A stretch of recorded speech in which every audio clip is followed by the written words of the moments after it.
Nos quedamos en el versículo 18 del capítulo 1. ¿Ya lo tienes? Bueno, primeramente vamos a orar. Señor Dios, gracias por tu infinita misericordia, Dios, gracias porque tu palabra, Señor, viene como lluvia fresca, Señor, a nuestras vidas, a nuestros corazones. Ponemos en tus manos, Señor, este tiempo, que tu Espíritu Santo, Señor, traiga luz, Señor, a nuestros ojos, que tu palabra, Señor, pueda entrar a nuestro corazón y haya abundante fruto, Dios, para tu gloria. Señor Dios, te lo pedimos en tu nombre, Señor Jesús. Amén. Ok, ¿ya estás ahí en Romanos? Romanos 1, 18. Vamos a leerlo.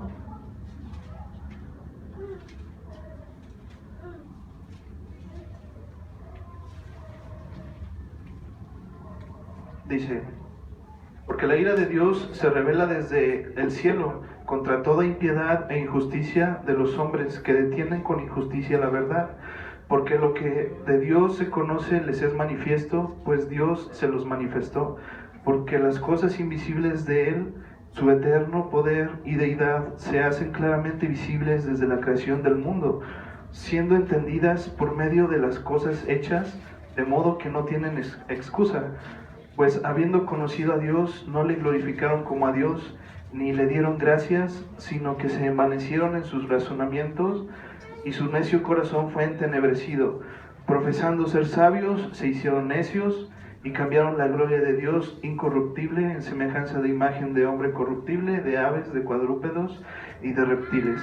Por lo cual también Dios los entregó a la inmundicia, en las concupiscencias de sus corazones, de modo que deshonraron entre sí sus propios cuerpos, ya que cambiaron la verdad de Dios por la mentira, honrando y dando culto a las criaturas antes que al Creador, el cual es bendito por los siglos. Amén. Por esto los entregó a sus pasiones vergonzosas, pues aún sus mujeres cambiaron el uso natural por el que es contra la naturaleza, y de igual modo también los hombres, dejando el uso natural de la mujer, se encendieron en su lascivia unos con otros, cometiendo hechos vergonzosos, hombres con hombres, y recibiendo en sí mismos la retribución debida a su extravío.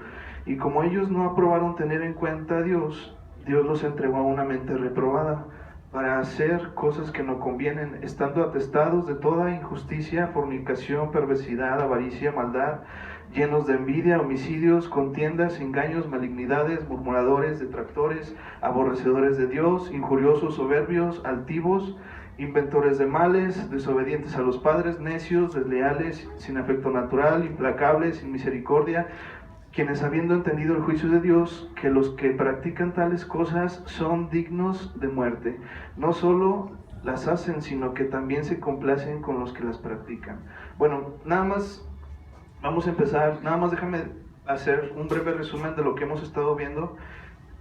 Vamos a estar estudiando estos versículos, pero vamos a ver vamos a recordar un poquito el contexto de la carta de Romanos. Bueno, recordamos que la carta a los romanos la escribió ¿quién?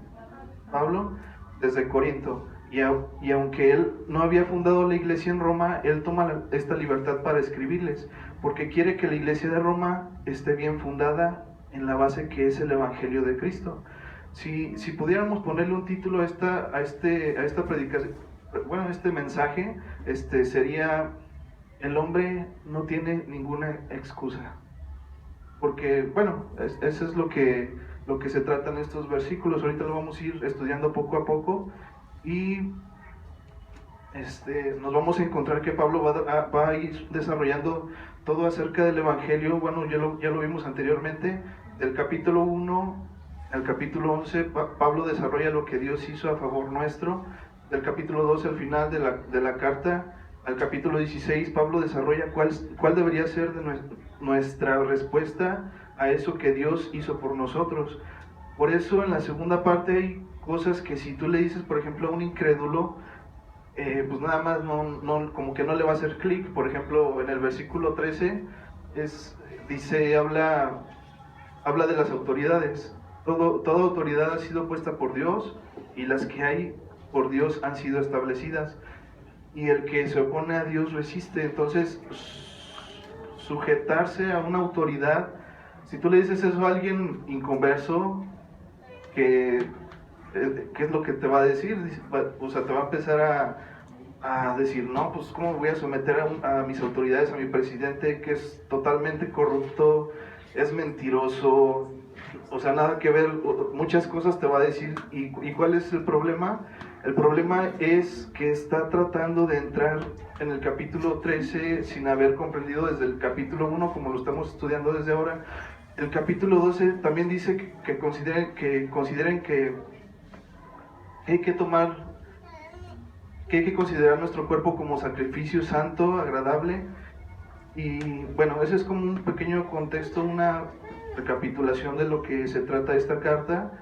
Y anteriormente pues estuvimos hablando del Evangelio, no sé si te acuerdes lo que produce el Evangelio, que es gratitud. El Evangelio produce gente que sujeta a la voluntad de Dios, produce amor, da fruto, el Evangelio de Cristo.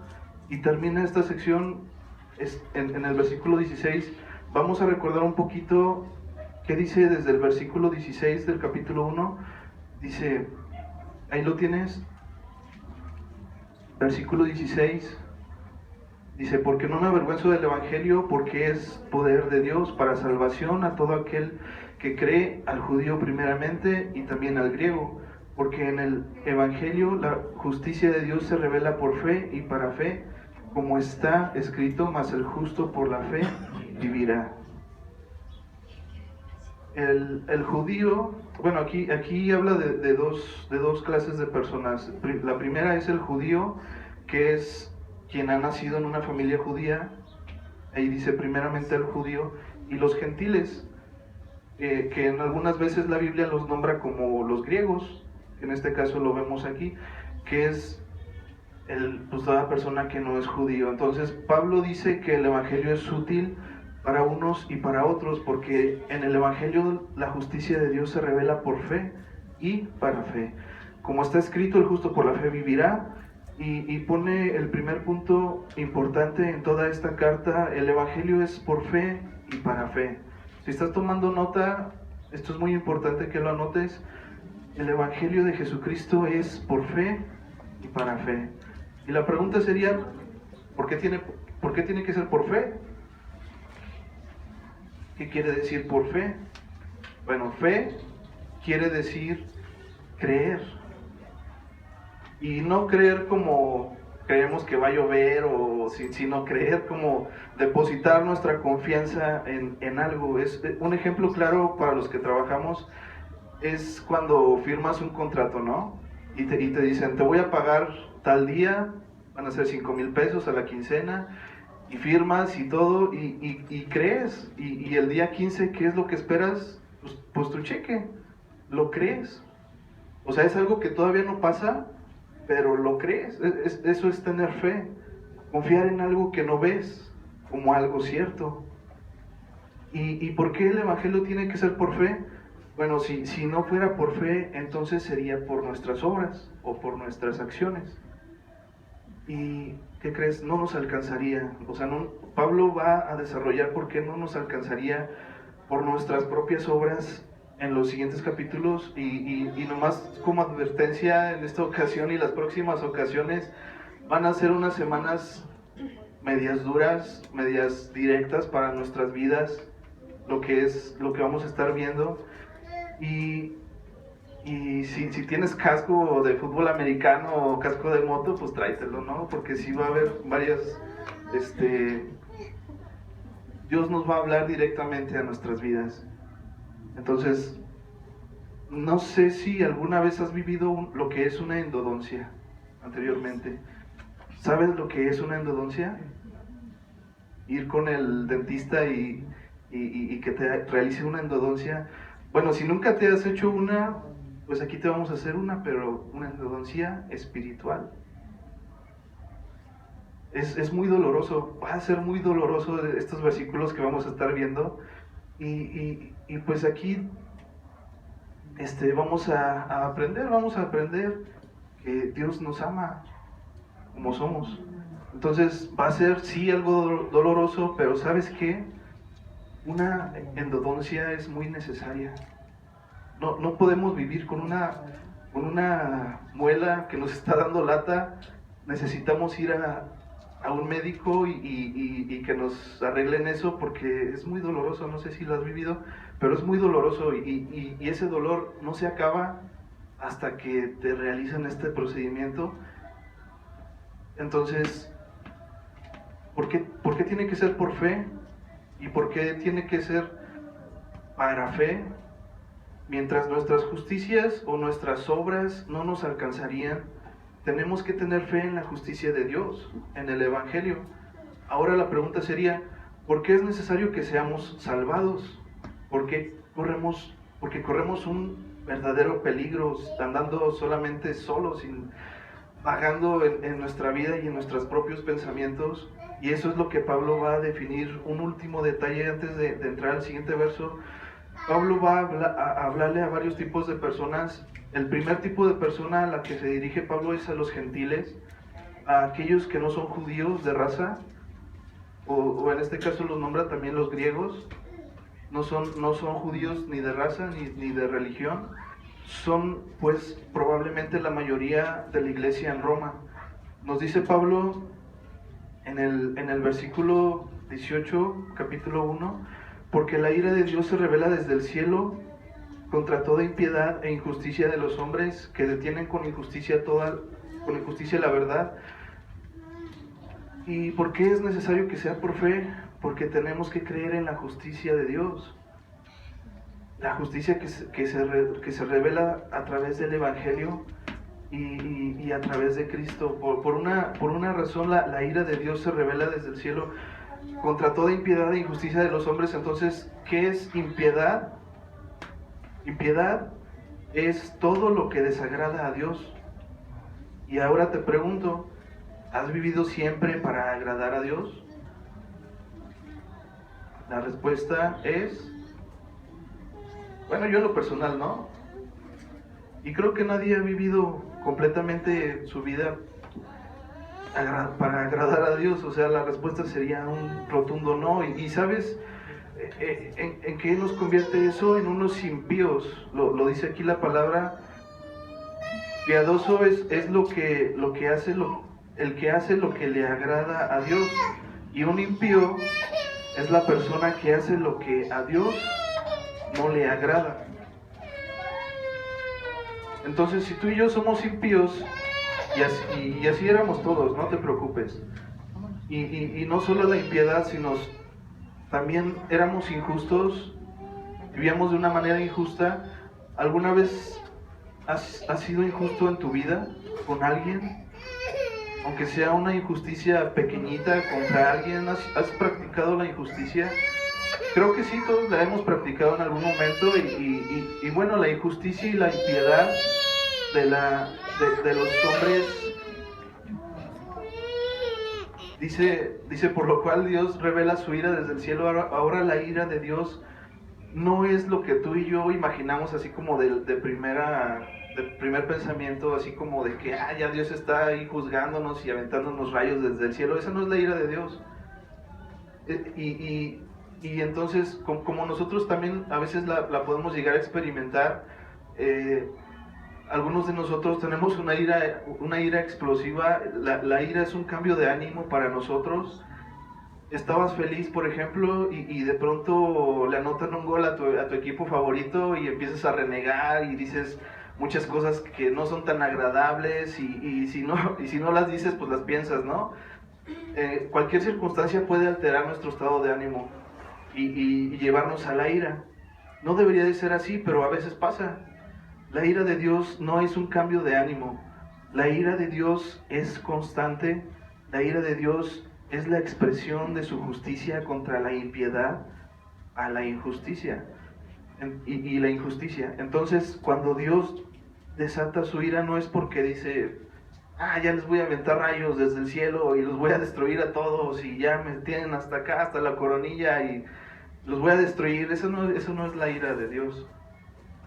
Y entonces se trata de que dice, ya es tiempo de hacer justicia. No hay un cambio en su estado de ánimo. Ahora hay personas que dicen, Dios, pues Dios no es así, o sea, Dios es completamente bueno, es misericordioso y, ay no, Dios no se enoja nunca y bueno, la Biblia enseña que el Señor está airado todos los días contra el impío. Otra vez, no es un cambio de ánimo, pero el que es impío justamente merece su propia retribución, que vendría siendo su propia destrucción. Entonces, cuando dice Pablo que tiene que ser por fe, porque si fuera por obras no nos alcanzaría la salvación, no alcanzaríamos la salvación por obras. Lo que nuestras obras atraen es simplemente la ira de Dios, que se va a revelar desde el cielo contra toda impiedad y toda injusticia de los hombres, que detienen con injusticia la verdad, que suprimen la verdad, y vivimos en una sociedad así. Detiene con injusticia la verdad. Piensan, por ejemplo, en aquella persona que de repente le pregunta a su compadre, ¿no? Le pregunta, oye, compadre, es que, ¿qué crees? Que tengo miedo de irme al infierno. Y le platica, ¿no? Y le pregunta, oye, ¿y tú no tienes miedo? Y ese compadre le dice, no, hombre, pues, ¿por qué vas a tener miedo si aquí mismo donde estamos en la tierra es el mismísimo infierno? Si el diablo ni existe. Y vive tu vida, vive tus propias decisiones, que no te interese a dónde vayas.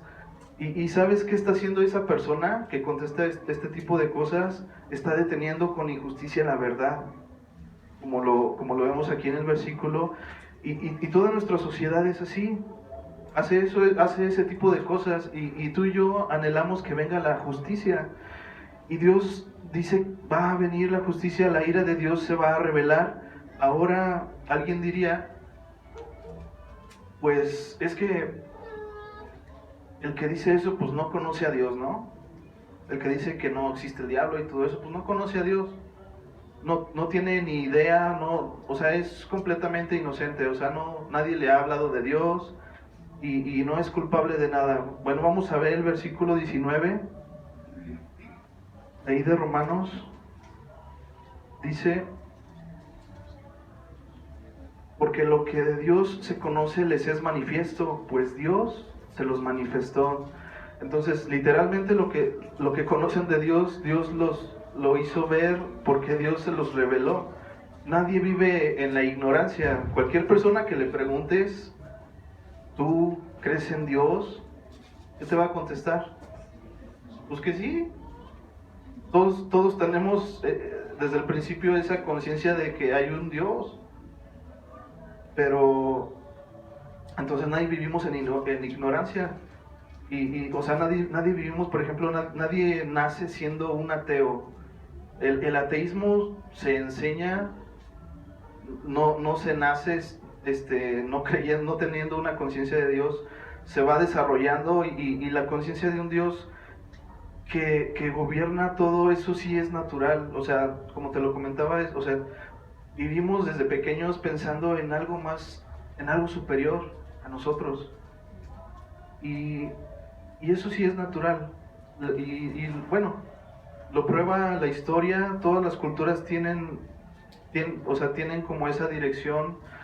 No hay una cultura que diga, no, pues aquí todos nacemos ateos y pues ya no creemos en nada de cualquier ser superior o algo así, sino que el ateísmo se enseña. Y entonces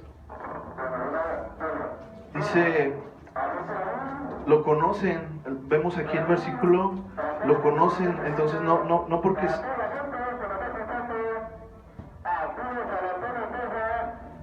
dice, Dios se los reveló por su bondad. Dice el versículo 20, porque las cosas invisibles de Él, las cosas invisibles de Dios, ¿qué cosas? Ahí dice su eterno poder, su deidad. O sea, tú y yo podríamos decir, nunca hemos visto a Dios, pero sí has visto las cosas invisibles de Dios, como son su eterno poder y su deidad. ¿Y cómo las has visto? claramente visibles desde la creación del mundo, siendo entendidas por medio de las cosas hechas, de modo que no tienen excusa.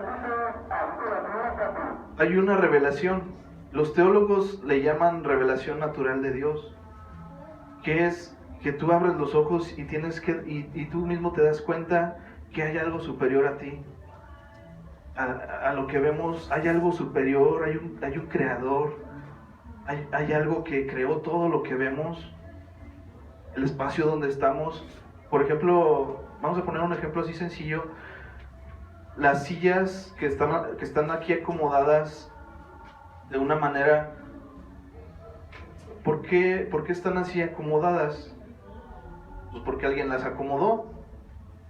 Entonces, nadie piensa o se pone a pensar, pues es que mira, pues se acomodaron solas o evolucionaron tanto que llegaron a acomodarse solas y ahora ya tienen su propia decisión. O sea, no, acomodar sillas, las vemos aquí acomodadas porque hay una persona que las acomoda, no se acomodan solas. Entonces,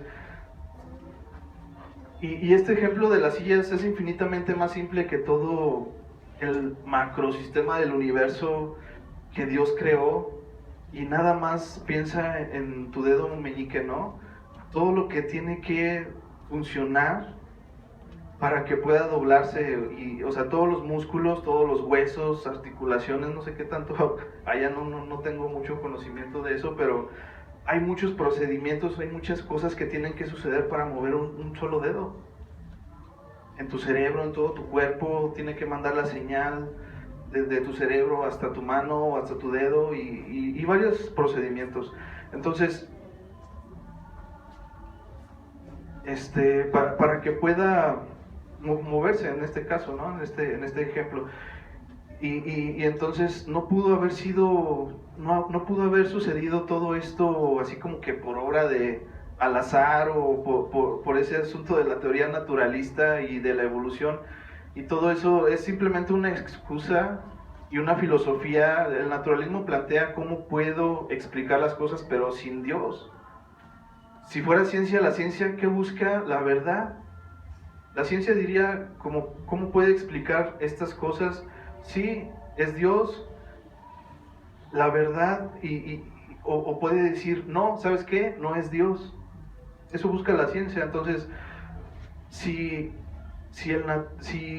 pero el naturalismo parte ya con una dirección, ya con un prejuicio, y lo que Dios declara es que nadie puede decir, es que yo no sabía. Todas las cosas nos revelan su eterno poder y su deidad, y dicen que han sido entendidas, percibidas con nuestra mente por medio de las cosas hechas, y nadie tiene excusa.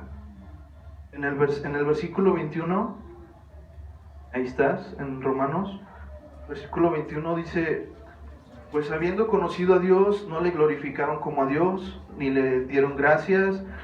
Y aquí el problema no es de conocimiento, sino de actitud. Pero no le glorificaron y no le dieron gracias.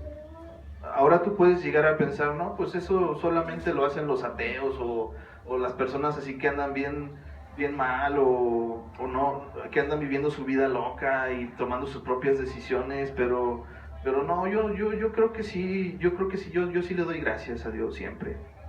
Y siempre le glorifico con mi vida. ¿Y sabes qué? ¿Sabes algo? ¿Cuántas veces al día tú y yo, conociendo a Dios, no le glorificamos? Tú y yo no le damos las gracias, ni siquiera a veces ni por la comida. Reclamamos y decimos, hay otra vez frijoles para comer. Y sabes que esos frijoles son la expresión de su eterno poder y deidad. Y habiendo conocido a Dios, podríamos decirle, Señor, gracias por tu bondad. Gracias por estos frijolitos tan ricos. Y gracias por tu misericordia. Te glorifico porque aún con esta comida sencilla, frijoles, me estás mostrando de tu gran deidad y tu poder. Y me estás mostrando de tu cuidado en mi vida. Me estás mostrando de tu amor. Dice Pablo, no le glorificaron y no le dieron gracias. ¿Y qué pasó? Dice ahí después, se envanecieron en sus razonamientos.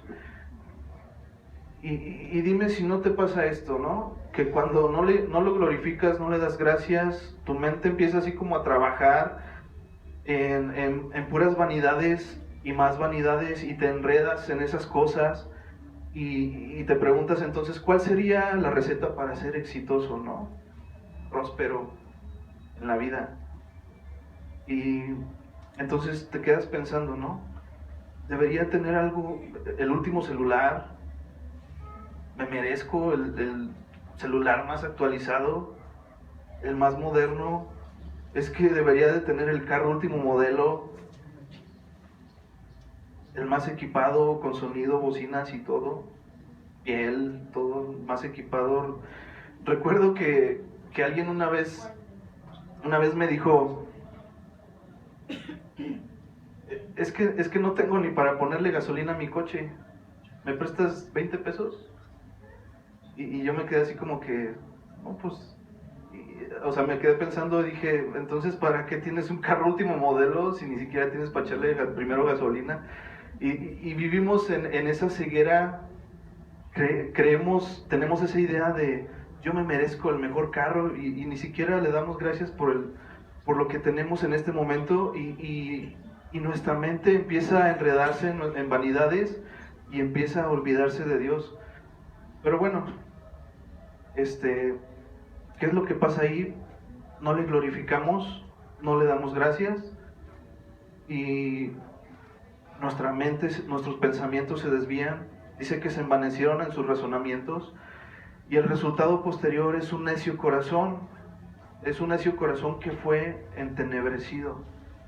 La palabra entenebrecer es llenar de tinieblas, o llenarte de tinieblas. El corazón se oscurece, vives enojado, vives amargado, vives deprimido, empiezas a pensar cosas negativas, empiezas a quejarte por todo, a querer o anhelar lo que no tienes, empiezas a quejarte de tu trabajo, de que por qué mi jefe gana más que yo. Pues una razón es porque es el dueño de tu empresa. Es justo que el dueño gane 20 veces más que yo. Entonces lo que deberíamos de hacer, en vez de quejarnos, ahora que dependemos de Dios, deberíamos tenerle misericordia a esa persona, por ejemplo a nuestros jefes. Deberíamos orar por nuestros jefes, deberíamos orar por él, porque tiene mucha responsabilidad y tiene mucha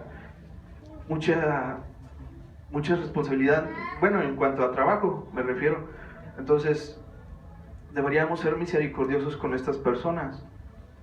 Y entonces, ¿qué pasó? No le doy gracias a Dios por lo que tengo, no le glorifico, me envanezco en mi mente, mi corazón se entenebrece, se oscurece, y ahí estamos, viviendo el camino derechito a la amargura. Si tú dejas que eso suceda más y más y más, vas a terminar negando a Dios, y empiezas a decir, pues Dios no existe, ¿dónde está Dios? Dios no me cuida, Dios no me ama, Dios no me da lo que merezco.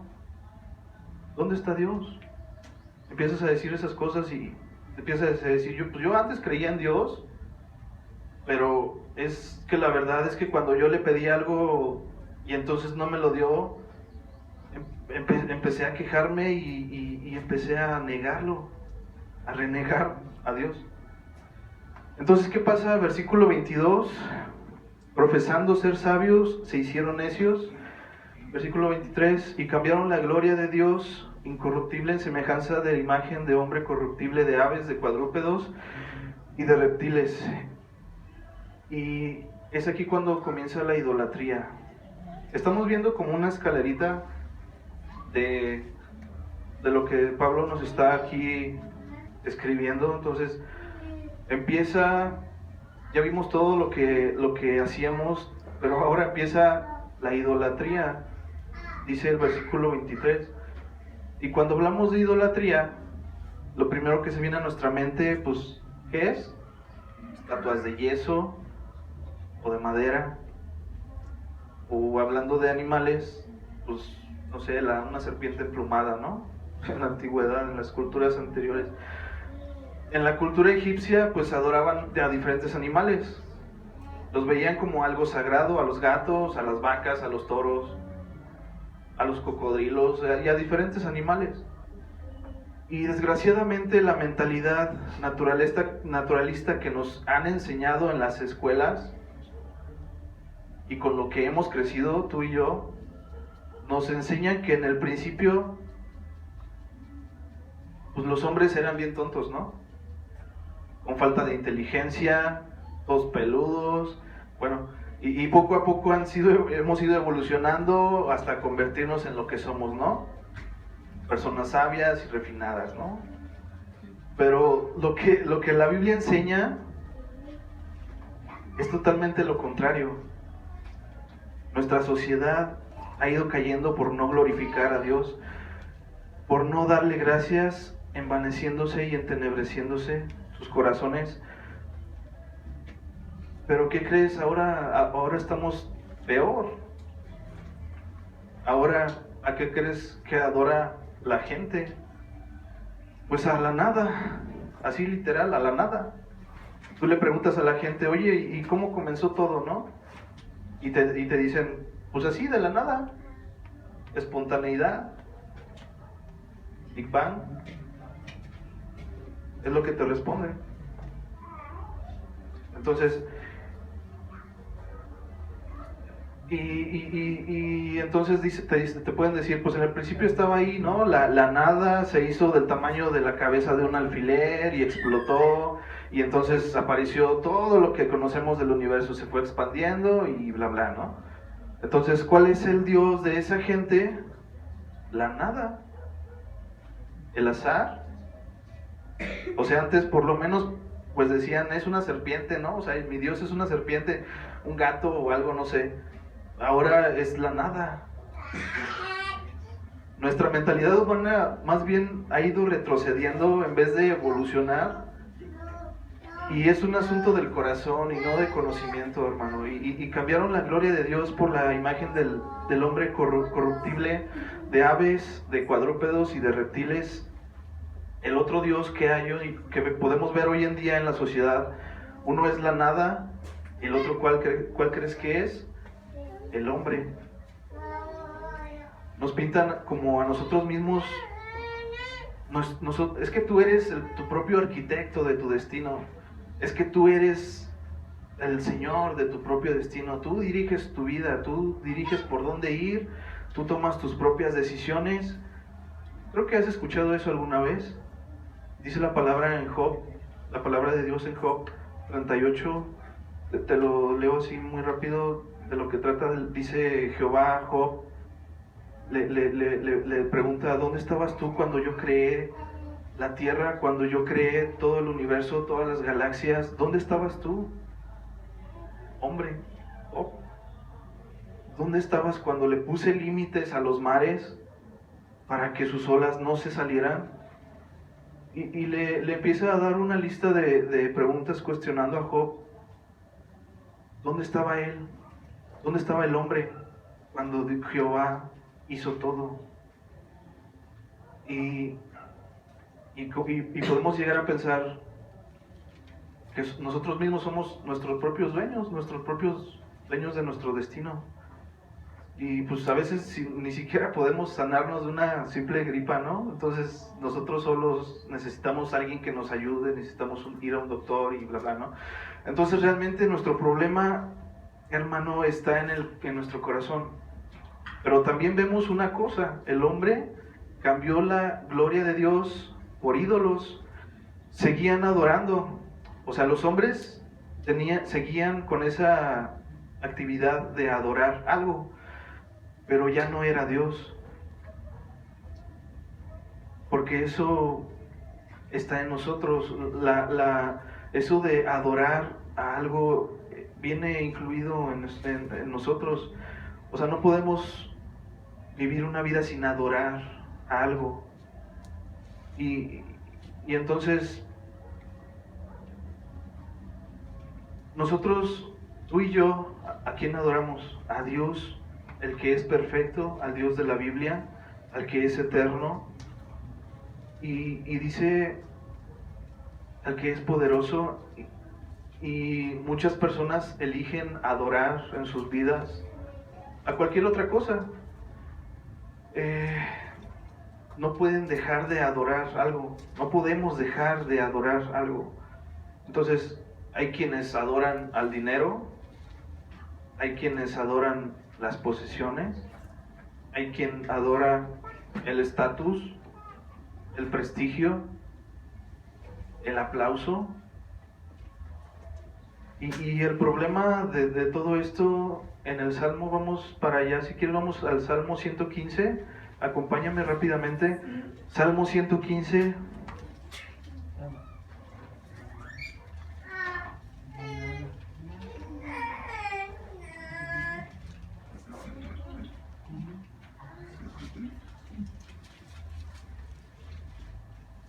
Amén.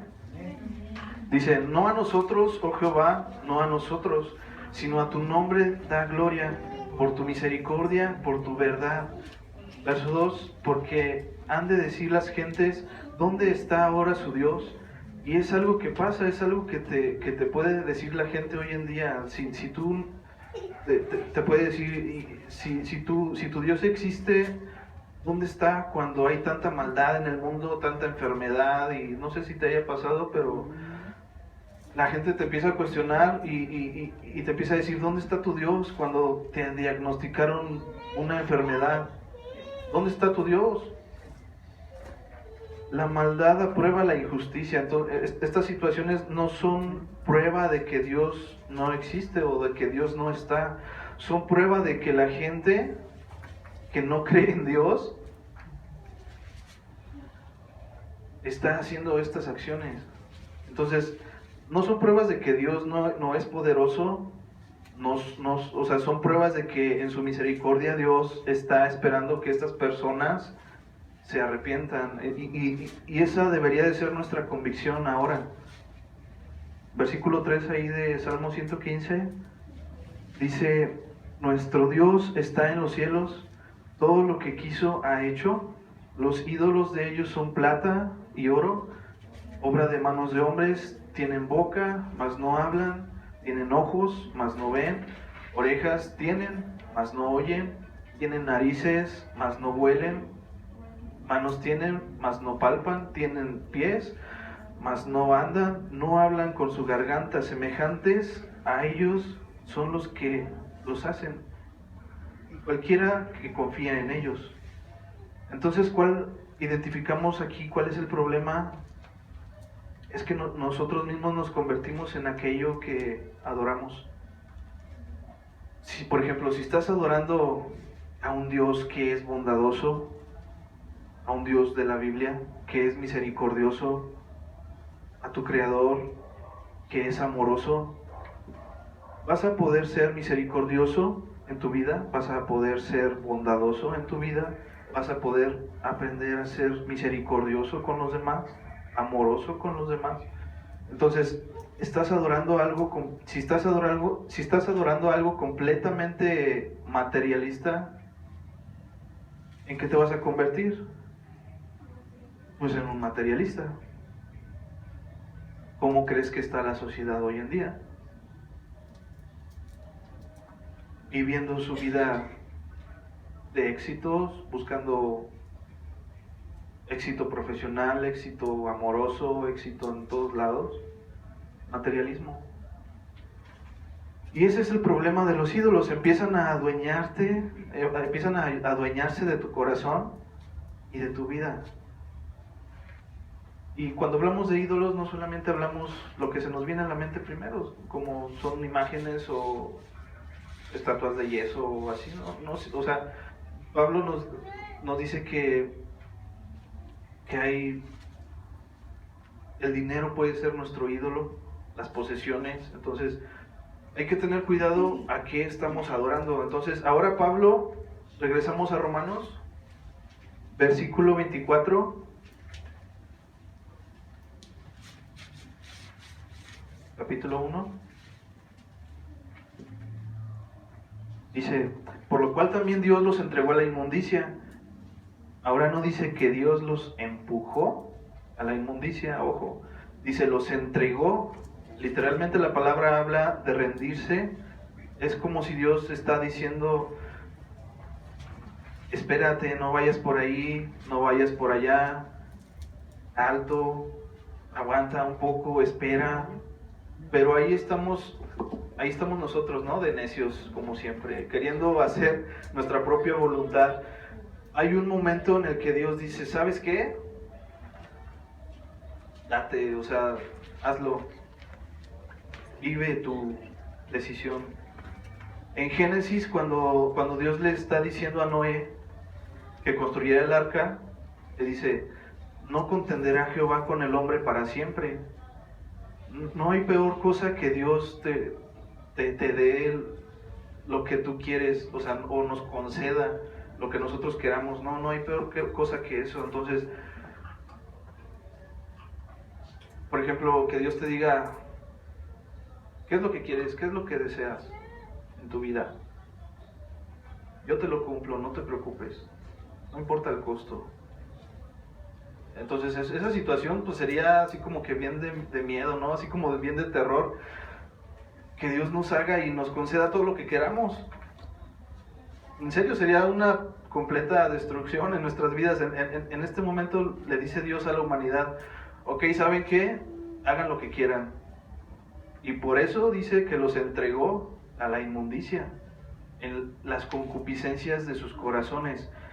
Santiago dice, Dios no tienta a nadie.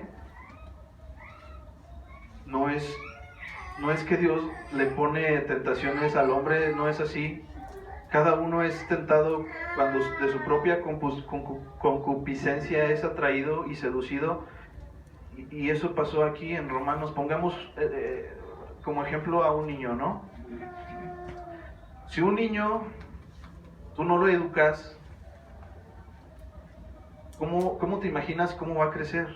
Si tú no le muestras por qué hacer, si tú no le dices, oye, no hagas esto, oye, haz esto, ¿cómo te imaginas que va a crecer ese niño? Pues haciendo lo que quiera. O sea, no va a ser ingobernable, no va a respetar su autoridad. O sea, va a vivir una vida de destrucción. Entonces, si no, por ejemplo, si no educamos a ese niño, ¿tú crees que ese niño va a llegar temprano así solito después de la escuela a su casa? Pues claro que no, o sea, se va a ir así como con los amigos a echar fútbol, no sé. O sea, no va a llegar temprano a su casa, no, o sea, no va a hacer su tarea, no va a hacer sus obligaciones, no se va a comer sus verduras. Y entonces, ¿qué necesita ese niño? Pues educación o educarlo, mostrarle qué camino es el mejor para su vida. Y lo mismo sucede con nosotros. En el momento que Dios nos revela, que nos rebelamos contra Dios, en el momento que nos rebelamos contra Dios, pues vivimos como ese niño que no tiene quien lo controle, y lo que hay en nuestro corazón es pura inmundicia, hermano. Hay concupiscencia. ¿Qué es concupiscencia? La concupiscencia es amor por lo prohibido. ¿Y a dónde nos lleva esa inercia de inmundicia y concupiscencia? Bueno, de modo que deshonraron entre sí sus propios cuerpos. Lo primero que sucede ahí es una deshonra en el cuerpo. El cuerpo que Dios creó es hermoso, es honroso, pero hay una deshonra en el mundo. ¿Y cómo es eso? Pues a través de relaciones sexuales antes del matrimonio, a través de la pornografía, a través de las prácticas que deshonran lo que Dios había creado glorioso. Y no acaba ahí, mira, vamos al versículo 25 de ahí de Romanos. Dice, ya que cambiaron la verdad de Dios por la mentira, honrando y dando culto a las criaturas antes que al Creador, el cual es bendito por los siglos. Amén. Esa es como la enseñanza de la sociedad del día de hoy, ¿no? Ha dado culto a a la creación. Por eso te dicen, tú eres el centro del universo, tú decides tu propio destino, hazle caso a tu corazón. Y escuchamos eso por todos lados. Haz lo que quieras, vive tu vida como tú quieras, todo lo que te decidas conseguir lo vas a lograr. Ha abandonado la verdad de Dios y la ha cambiado por la mentira. Y como resultado, ¿qué tenemos? Pues que hay deshonra en la humanidad. Pero no acaba ahí, fíjate a dónde continúa todo esto. Por esto Dios los entregó una vez más. Dice, Dios levanta las manos y los entrega ¿a qué? A sus pasiones vergonzosas. Y tú dices, ¿más vergonzoso que lo que acabamos de ver? Pues sí. Dice, pues aún sus mujeres, como dice ahí, cambiaron el uso natural por el que es contra la naturaleza, y de igual modo también los hombres, dejando el uso natural de la mujer, se entendieron en su lascivia unos con otros, cometiendo hechos vergonzosos, hombres con hombres, y recibiendo en sí mismos la retribución debida a su extravío. ¿Y sabes de qué está hablando ahí? Hay que decirlo con todas sus letras, de la homosexualidad. Y sí, lo que voy a decir no suena socialmente correcto, ni políticamente correcto, pero ¿sabes qué? Es bíblicamente correcto. La homosexualidad no es una enfermedad, la homosexualidad no es un estilo de vida, la homosexualidad es un pecado, como cualquier otro pecado. Y no sucede porque el homosexual nació así. Eso no es de nacimiento, no es porque ay pobrecito, déjenlo, no le diga nada porque así nació. No es así, hermano. Lo que acabamos de leer dice que es un resultado, la homosexualidad es un resultado de haber desechado ¿a quién? A Dios. De no haberle dado gracias, de no haberle glorificado, de envanecerse en sus razonamientos, el necio corazón entenebrecido, de cambiar la gloria de Dios incorruptible con la semejanza de imagen de hombre corruptible, de aves, cuadrúpedos, reptiles, de haber sido entregados a la inmundicia, de que en sus corazones se deshonran sus propios cuerpos, de haber cambiado la verdad de Dios por la mentira, y el resultado es homosexualidad.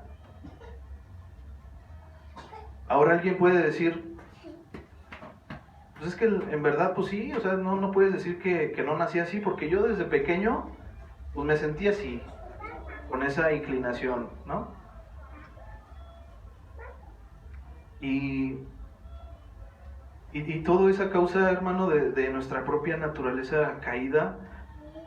También hay gente que desde niño tiene la inclinación a la mentira. Hay gente que desde niño tiene la inclinación a robar. Hay gente que desde niño tiene la inclinación a la maldad, a golpear a sus amigos, a hacer bullying, al homicidio. Pero eso no quiere decir que es algo natural y que hay que darle rienda suelta. Y hoy en día pues vemos mucho, tenemos en la televisión, vemos redes sociales, la marcha del orgullo gay, ¿no? Para cambiar la verdad por la mentira. Entonces, dentro de algunos años, ¿qué tendremos? La marcha del orgullo de los homicidas, la marcha del orgullo de los mentirosos. O sea, porque han tomado algo que es malo y lo han hecho como un orgullo. Al punto de que si tú no estás de acuerdo con todo eso, eres un intolerante, eres un perverso, eres un retrógrada. Pero la verdad de Dios es la verdad de Dios, hermano. Sea Dios veraz y todo hombre mentiroso. Pablo está yendo como en un crescendo, como decimos los músicos, está yendo hacia un clímax de la suma de todos estos pecados que todavía no hemos llegado. Porque a veces pensamos que el homosexualismo es lo peor de lo peor. No. Y en realidad esta es la mitad de la escalera, hermano. Todavía vienen otras cosas. Y Dios, ¿sabes qué? Dios te ama. Dios quiere darte una honra en tu cuerpo, quiere restaurar esa honra. Y a lo mejor tú no eres un homosexual, pero estás batallando con otras cosas. Puede ser con ser mujeriego, estar adulterando, estar fornicando, siendo promiscuo, estás deshonrando tu cuerpo. Ver a otra mujer deseando su cuerpo ya es deshonrarla.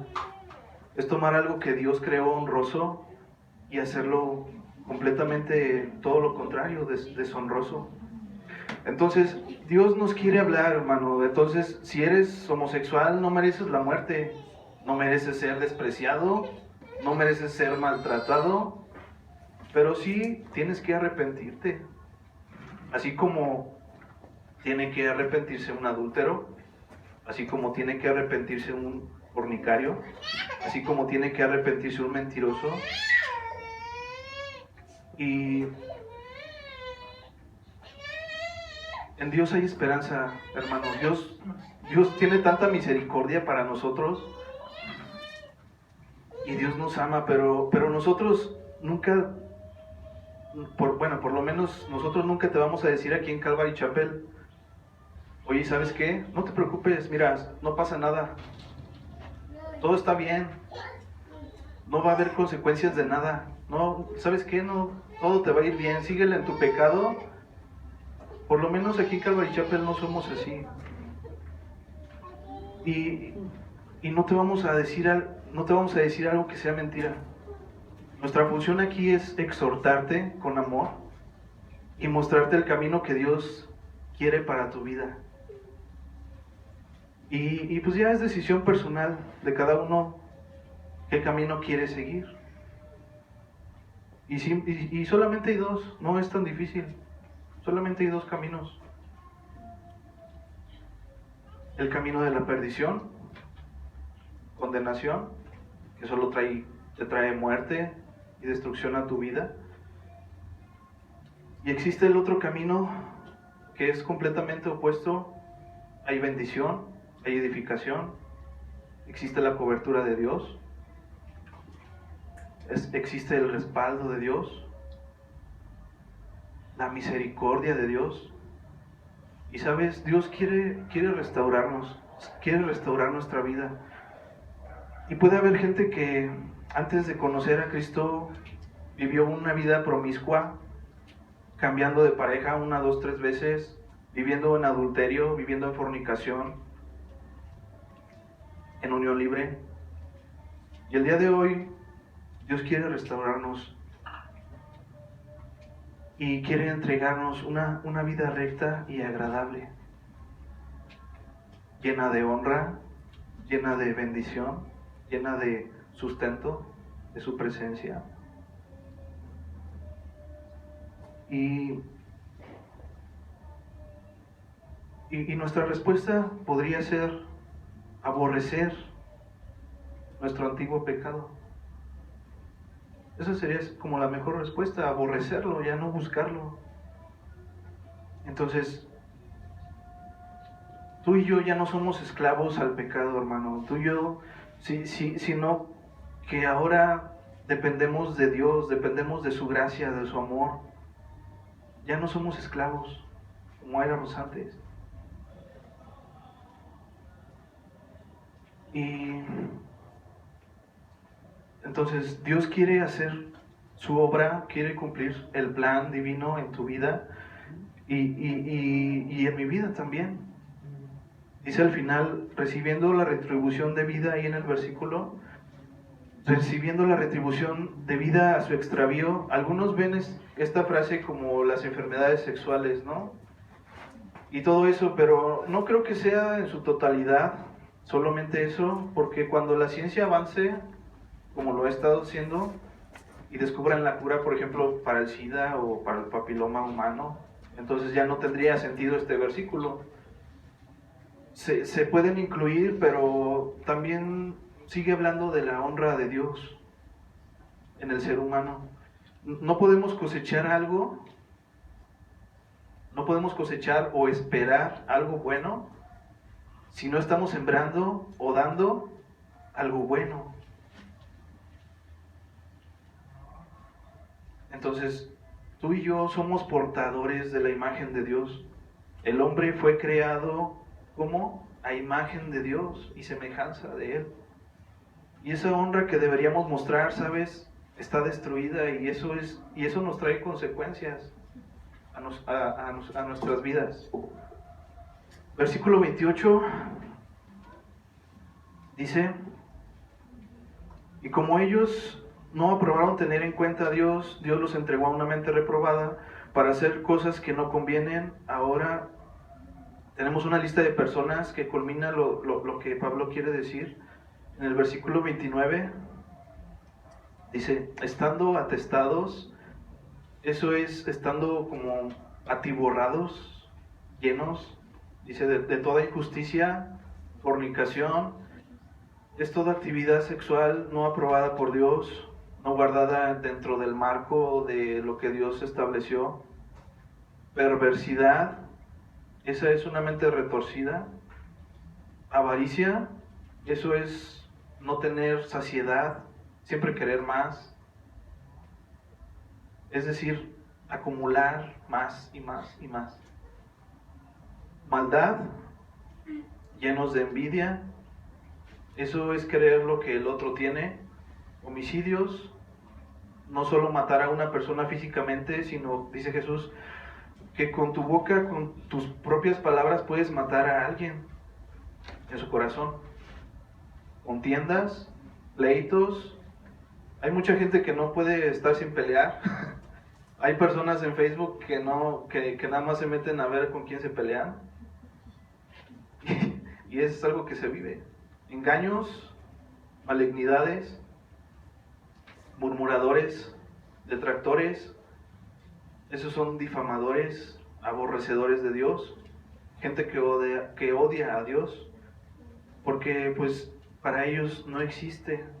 Injuriosos, soberbios, altivos, inventores de males, mentiras, desobedientes a los padres, necios, desleales, traidores, gente que no puede ser leal, sin afecto natural. Perdóname por decirlo así, pero hasta eso lo tienen los animales, hermano. Las hembras, después de parir a sus crías, ¿qué hacen? Las cuidan. Es un instinto, es un afecto natural. El día de hoy la sociedad y la humanidad se ha deshecho por completo de ese afecto natural. Entonces, por ejemplo, si te embarazas, ¿qué te dicen? Eso va a interrumpir tu carrera, eso va a interrumpir tu desarrollo, no vas a tener éxito. Pues entonces abortemos, ¿no? Ahora ya es legal. Mira, hay muchas marchas que lo promueven y se ha vuelto muy común. Ni vas a ser la primera ni vas a ser la última. Sin afecto natural. Implacables. Esos que no se detienen, implacables, no se aplacan, no se frenan, sin misericordia. Quienes, habiendo entendido el juicio de Dios, que los que practican tales cosas son dignos de muerte, no solo las hacen, sino que también se complacen con los que las practican. Entonces, en esta época que Pablo está escribiendo esto, ahora en la actualidad, pues no ha cambiado mucho que digamos. Leemos y pareciera que Pablo está describiendo por completo nuestra sociedad actual. Entonces Dios nos muestra cómo tener una relación correcta con Él. A través de la fe, Dios todavía en su misericordia nos revela de su ira, de las consecuencias de su ira. Lo que acabamos de leer dice que es el resultado de haber desechado a Dios, recuérdalo. Todo lo que leímos anteriormente en esta lista, incluyendo otras cosas, son el resultado de desechar a Dios, de no haberle dado gracias, de no haberle glorificado, de envanecerse en nuestros propios razonamientos. El necio corazón fue entenebrecido. Cambiamos la gloria de Dios incorruptible con semejanza de imagen de hombre corruptible, de aves, de cuadrúpedos, de reptiles, de haber sido entregados a la inmundicia, de que en sus propios corazones se deshonran sus propios cuerpos, de haber cambiado la verdad de Dios por la mentira. Y aún así, ¿sabes qué? Nos da una posibilidad de creer en su verdad y creer en Él. Pero el ser humano somos necios, o sea, no negamos a Dios y resistimos a su llamado, resistimos a Dios, resistimos a su poder. Detienen la verdad de Dios, está entregando a sus pasiones, entonces somos dignos de muerte, como dice ahí en el versículo. Pero ¿sabes qué, hermano? Tú y yo tenemos ahora una esperanza. ¿Y cuál es esa esperanza? El Evangelio de Jesús. Dios completó su plan perfecto y nos ha dado de su salvación. Ahora hay una esperanza para nosotros.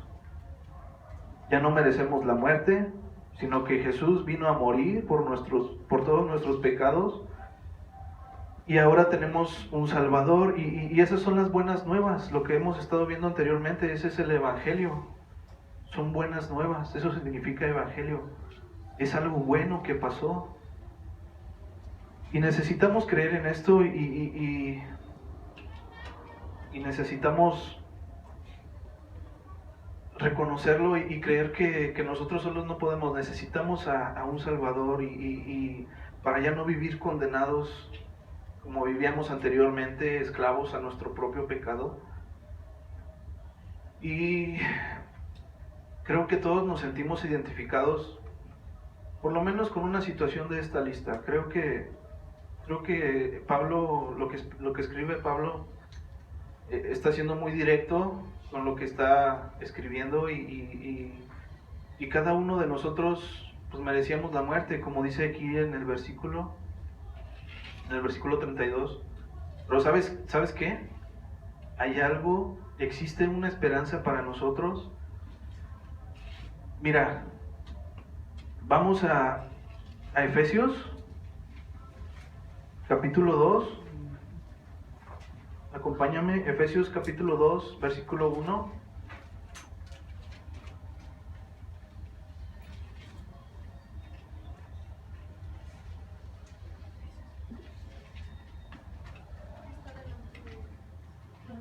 Efesios 2, 1. ¿Amén?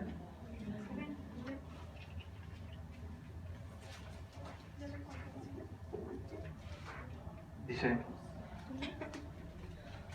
y Él os dio vida a vosotros cuando estabais muertos en vuestros delitos, ¿y qué? Nuestros pecados, en las cuales anduvisteis en otro tiempo, siguiendo la corriente de este mundo, en los cuales anduvisteis en otro tiempo, en la corriente de este mundo, conforme al príncipe de la potestad del aire, el espíritu que ahora opera en los hijos de desobediencia, entre los cuales también todos nosotros vivimos en otro tiempo en los deseos de nuestra carne, haciendo la voluntad de la carne y de los pensamientos. Y éramos por naturaleza, ¿qué dice ahí? Hijos de ira. Todo lo que acabamos de ver anteriormente de la ira de Dios, éramos esclavos y éramos llamados hijos de ira. Lo mismo que los demás. Pero ¿qué dice ahí? Pero Dios, que es rico en misericordia, por su gran amor con que nos amó, aun estando nosotros muertos en pecados, nos dio ¿qué? Vida juntamente con Cristo, por gracia sois salvos. Y continúa leyendo, y juntamente con Él nos resucitó, y asimismo nos hizo sentar en los lugares celestiales con Cristo Jesús, para mostrar en los siglos venideros las abundantes riquezas de su gracia en su bondad para con nosotros en Cristo Jesús. Porque por gracia sois salvos. ¿Por medio de qué? De creer, de la fe. Y esto no es de vosotros, dice, pues es don de Dios. Dios nos ha puesto a cada uno una medida de fe. O sea, la fe no proviene de nosotros, la fe nos la da Dios. Por eso necesitamos, cuando a veces te sientes que no tienes fe en Dios, podemos llegar ante su presencia y decirle, ¿sabes qué, Dios? Mi fe se está agotando y necesito que restaures mi fe. Podemos llegar orando eso y tener esa oración para seguir creyendo en Él. Continúa diciendo, y esto no de vosotros, pues es don de Dios, no por obras, para que nadie se gloríe, porque somos hechura suya, creados en Cristo Jesús para buenas obras, las cuales Dios preparó de antemano para que anduviésemos en ellas. Entonces, sé que todos aquí nos sentimos identificados, lo vuelvo a repetir, con alguna situación que acabamos de ver, que acabamos de estudiar. Nos sentimos identificados y esa es nuestra esperanza, esa es nuestra fe. En eso necesitamos creer que Jesús vino, murió, nos justificó, nos hizo santos y que ahora ya no somos esclavos a nuestro pecado, llámese como sea, homosexualidad, mentiras, fornicación, adulterio, llámese como se llame, éramos esclavos anteriormente a nuestro pecado y todos batallamos con algo. No eres el único, no te sientas el único. Todos aquí presentes batallamos con una situación, pero tenemos una esperanza. Esa es la diferencia. Tenemos una fe puesta en nuestro Creador. Esa es la diferencia. Y quisiera terminar con esto. Vamos a orar. Vamos a ponernos en pie. Vamos a pedirle a Dios, Señor Dios, tú nos conoces. Tú sabes, Señor, con qué cosas, con qué situaciones, Señor, batallamos. Tú sabes más que nadie, Señor. Tú eres nuestro Creador. Tú nos das fortaleza. Tú pones en nuestra vida fe. Señor Dios, tú nos haces creer, Señor, en ti. Y solamente está que decidamos creerte a ti. Solamente está que decidamos vivir una vida diferente a como éramos antes, una vida transformada, una vida renovada. Antes éramos hijos de ira, como dice tu palabra, viviendo todas estas consecuencias, pero ahora nos has dado una esperanza, nos has dado una fe, una piedra angular que es Jesús. Nos has puesto en nuestras vidas tu bondad, tu misericordia, y ahora ya no somos como éramos antes, ya no somos iguales.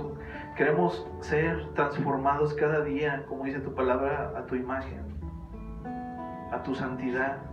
Queremos obedecerte, queremos andar, Señor, en tu camino, queremos sentarnos, como dice Efesios, sentarnos contigo, estar contigo. Y Señor Dios, todo esto, no hay nada que podamos hacer, como lo vimos, no es por obras, no es por vanas repeticiones, no es por obras, sino que es por fe. Nuestras obras no nos alcanzan para la salvación.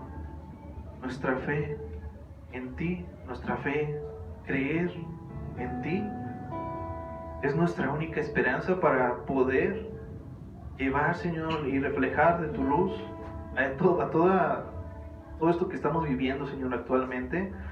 Señor, queremos reflejar, Señor, reflejar de tu luz, de tu espíritu en nuestras vidas.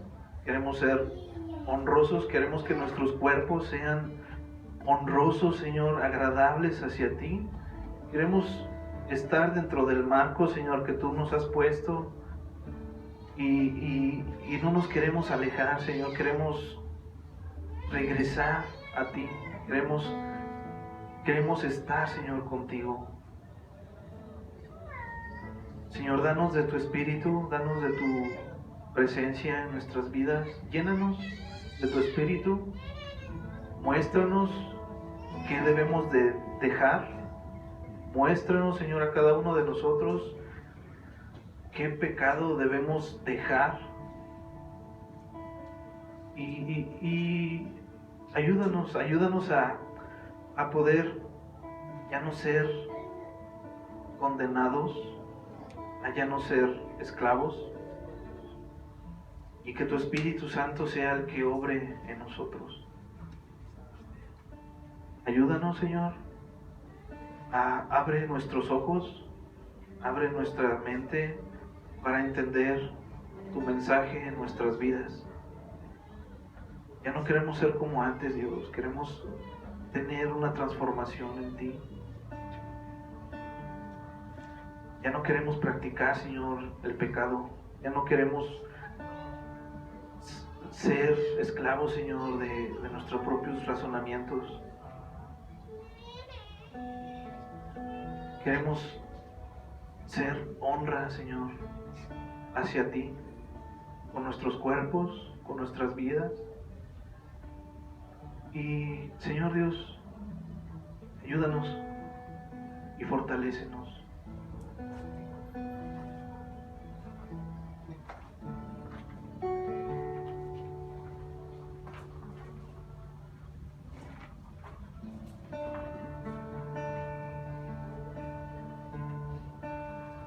Pienso en tu amor, en tu fidelidad, no puedo hacer más que postrarme y adorar.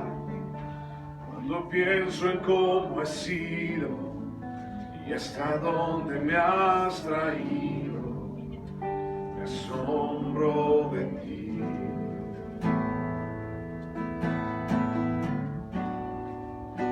Me quiero conformar.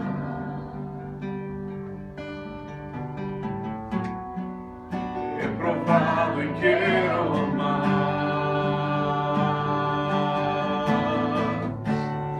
Quiero enamorarme más de ti. Enséñame a amarte y a vivir conforme a tu justicia y tu verdad. Con mi vida quiero adorar, con todo lo que tengo y lo que soy, todo lo que he sido te lo doy, que mi vida sea para ti, como un perfume a tus pies. Quiero enamorarme más de ti, enséñame a amarte y a vivir conforme a tu justicia y tu verdad. Con mi vida quiero adorar, todo lo que tengo y lo que soy, todo lo que he sido te lo doy, que mi vida sea para ti, como un perfume a tus pies.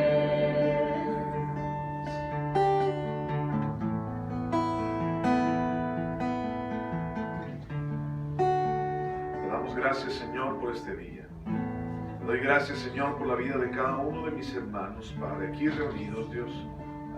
Y los que no pudieron llegar, Dios, también te pedimos que los bendigas. Ayúdanos, Señor, a seguir en tu camino, a seguir en tu verdad y a darte a ti la gloria y la honra, Padre.